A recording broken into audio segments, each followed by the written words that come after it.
On the 29th of July, 13 years ago, my brother died from pneumonia. And my little brother helped my mum and dad to arrange the funeral.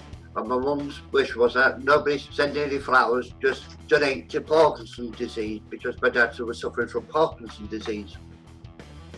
At the day of the funeral, hundreds of people turned up which we didn't know about.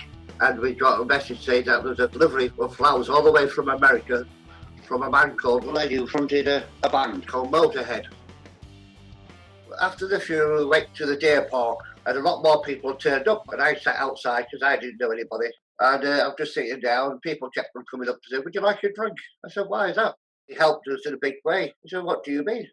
Well, he got a lot of tickets from Motorhead. He was a well-known person. And that's when we found out more about my brother's past. I've just learnt from what people said about him, and how he became the Reverend Gold Boy, and a bloke who wrote about my brother on this thing called Pot Bitch. And he was saying how he knew my brother. Even Lenny wrote in his biography about my brother. And also I got sent to me a magazine of the Motorhead fan club. And there's also a bit about my brother dying. On the video of one of his Lemmy's comeback tours, you see my brother travelling in the bus with them, and he's snorking some drugs with Lemmy. He had a bit of a stink in prison, my brother, for drawing the wacky backy. But he was doing things in prison for the. He started with writing cards for people. You know, and people appreciated that. So a lot of people said they missed him on the rodeo shows. That's what people were telling me at his funeral.